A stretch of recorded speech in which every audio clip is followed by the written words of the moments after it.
Hello, this is Tom Ongwere. I'm here representing my co-authors, Erik, Patrick, James, and Connelly. I'll be presenting our work on design for discordant chronic comorbidities, DCCs, DC care model. I will follow a structured approach in this presentation. I will start with motivation. As you have noticed, the title of our paper is comprised of the word discordant chronic comorbidities. This is just a specific form of multiple chronic conditions. So I would like to start talking about chronic conditions or chronic diseases. A chronic disease is a long-lasting disorder. It can be controlled but not cured. A patient with a chronic disease is encouraged to adhere to recommended self-care practices and become independent in their healthcare management. Globally, there are about 3 in 4 adults suffer from multiple chronic conditions. As mentioned briefly, multiple chronic conditions can be categorized into 2 concordant chronic conditions and discordant chronic conditions. I will talk about discordant chronic conditions. So discordant chronic conditions have unrelated or contradicting care and treatment plans. For example, depression or arthritis is discordant to type 2 diabetes. DCCs in this situation needs to be addressed concurrently, yet they are associated with conflicting treatment instructions. These conflicts cause providers and patients to struggle in determining what is right for the patient. In our pre-work, we have explored ways to support patients that are living with discordant chronic comorbidities. Our first study explored patients' perspectives, and we were interested in understanding how technology can help them with DCCs to prioritize their treatment and communicate with multiple healthcare providers. Details of that work are published in our paper, Design Hotspots for Care of Discordant Chronic Comorbidities, Patients' Perspectives. We also explored healthcare providers' perspectives and published that work in our paper, A Comparison of Providers and Patients' Perspectives. So we also were interested in seeing what are their perspectives on how technology can help patients with DCCs to prioritize their treatment and communicate with multiple healthcare providers. So in this work that we are presenting today, we're motivated in exploring yet another question on how designs can help patients with DCCs set goals and navigate their situation during time of crisis, during time of change, and when their symptoms are stable. In particular, we are exploring on the appropriate and effective structures for navigating through the care and treatment of type 2 diabetes. So we started this study with comparing patients and providers' perspectives on DCC care based off that research question. Our comparison led us into 3 main categories: information gathering and comprehension, decision making when determining a treatment, and implementation. There is a vast level of work that we came up with in this comparison. I'll mention a few items here. For details, I'll still want to refer you to the paper. So under information gathering and comprehension, we saw providers speak about how patients altered or omitted parts of their treatment plans during the doctor's visits. Also, we saw providers were concerned about how patients do not want to share all the information. And also, for the information that they share or patients share, it's always difficult to understand. On the other hand, patients believe that they were willing to share the information freely. But some patients that were not able to share this information, they did so because they had problems really understanding or recalling the terms that were used. So both patients and providers agreed that patients don't always know what and what not to share. So when it gets to decision making, providers believe that patients receive conflicting advice because the specialists often prioritize different symptoms. Also, providers believe that there is constant changes in patients symptoms often interfere with their ability to observe and prioritize the patient's treatment. So for the case of patients believed that communication between providers is a challenge, and it is making it difficult for them to consult and prioritize these treatment plans that they get. So both of the patients and providers agree that healthcare providers' varying preferences create conflict, and also the drug interaction complicate often their prioritization of DCCs, and that the providers are time constrained and they do not get enough time to thoroughly evaluate their patients and make informed treatment decisions. So under implementation, providers were concerned about patients getting advice elsewhere and using that advice to change what they have recommended that the patients follow. So on the other hand, on the side of patients, they believe that there is inadequate coordination among healthcare providers, and this introduces confusion on how a patient should prioritize the instructions they receive from different providers. So they also believe that time constraint is a big made some providers difficult to reach for consultation, and patients are being overwhelmed by the recommendations that they receive. So both patients and providers agree that the cost of managing DCCs is quite high. So this point will introduce the model, and the model is designed specifically to address the concerns that we found from that comparison.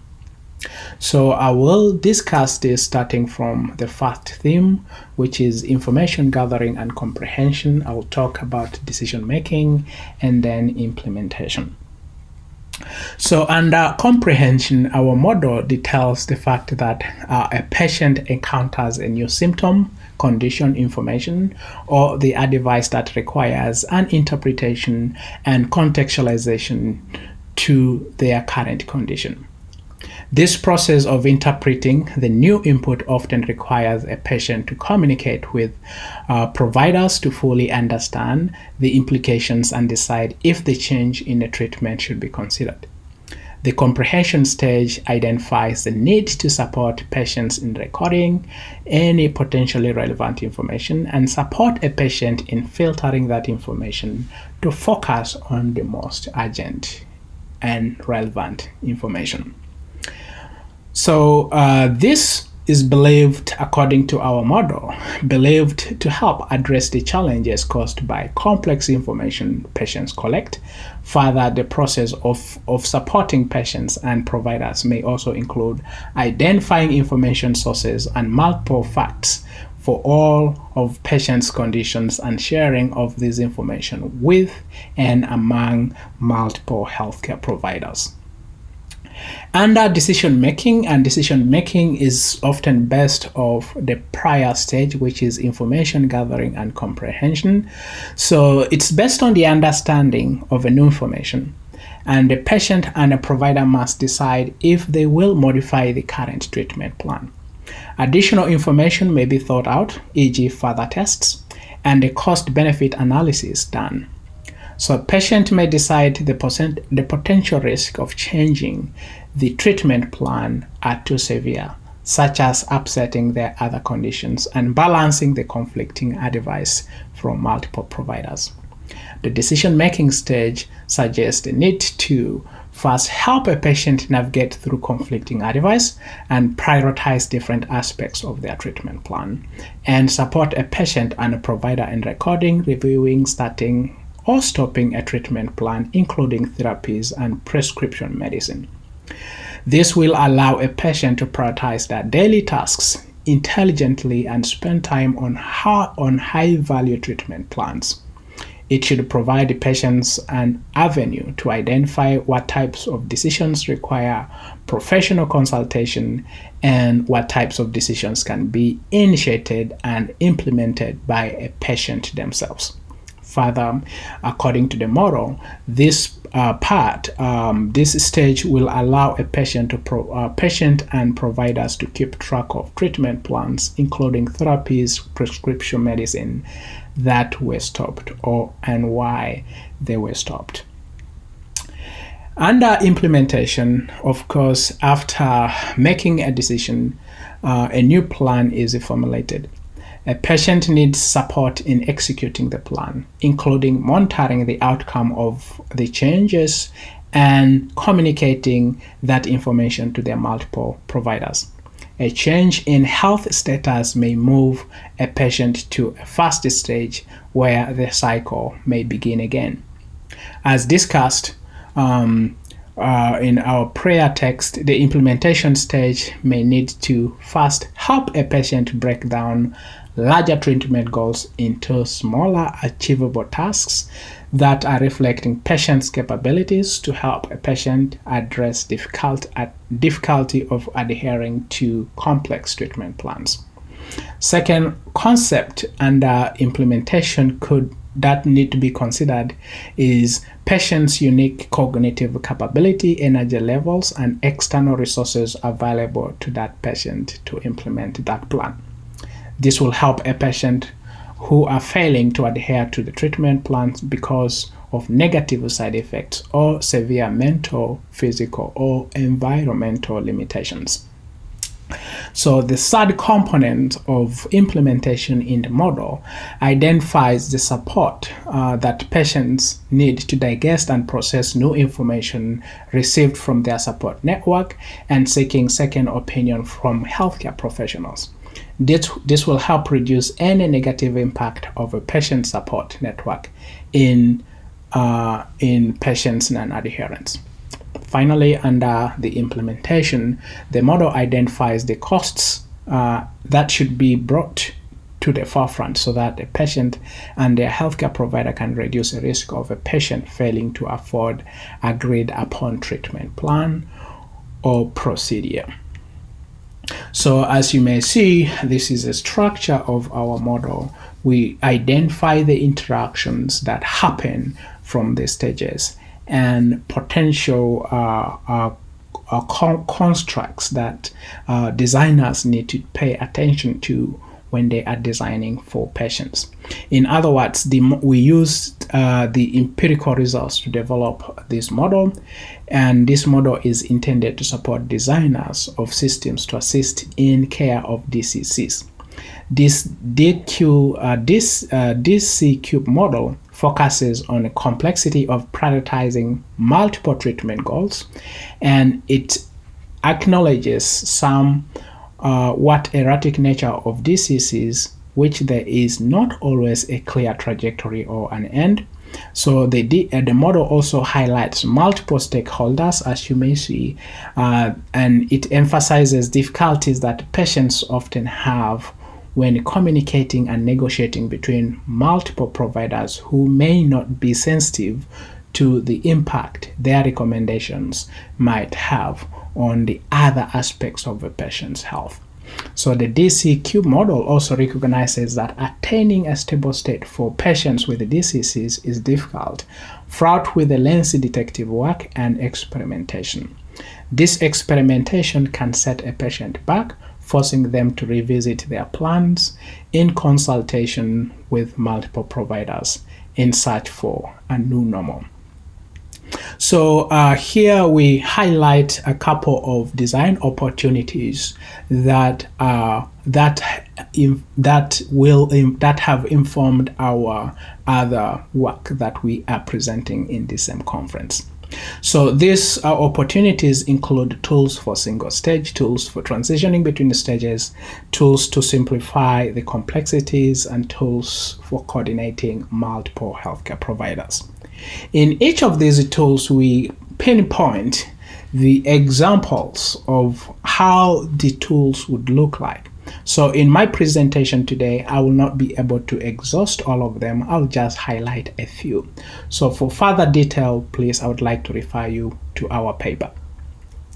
So the DCC model could be used to design tools to support patients with multiple chronic conditions in individual stage of management. So the stages as mentioned above. So in a comprehension stage, a tool could help a patient organize information across multiple conditions instead of focusing on a single condition or a type of data.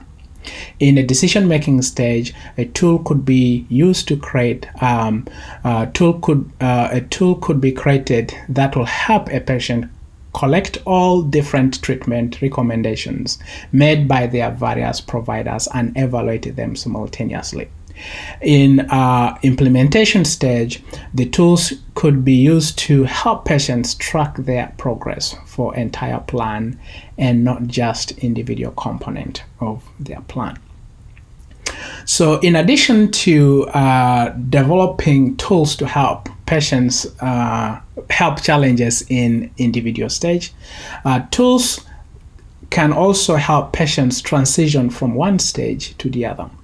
And these tools are extremely valuable. Patients with the complex conditions can bounce back and forth between stages when trying to determine or implement appropriate plan. Tools are needed to help them quickly communicate with providers and adjust the plan without a patient having to wait days or weeks to see a provider. We also recommend the design of tools to support patients in recording any potentially relevant information. And finally, support providers in filtering that information in most urgent and relevant items for that information. So patients with the DCCs are often differentiated from patients with a single chronic condition in that all stages of transition are complicated by the presence of a conditions which may work against each other.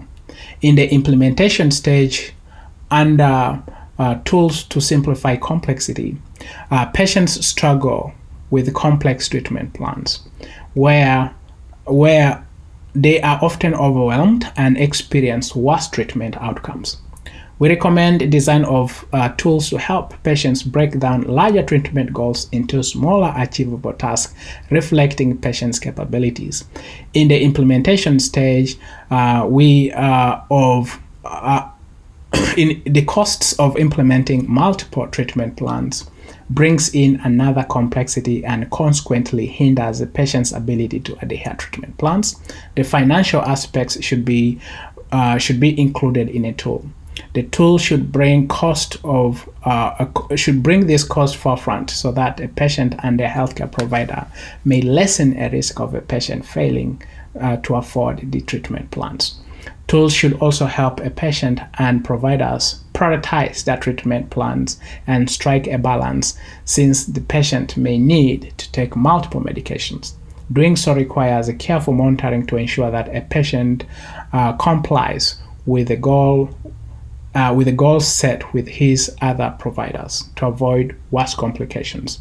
If complications occur, these tools should be able to help them stop that plan.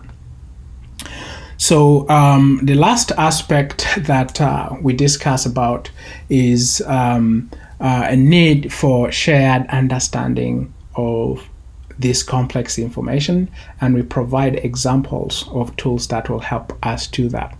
So I would like to refer you to our paper for detailed analysis and discussion of this decision. I want to thank my authors for support and their contribution on this work. Thank you very much.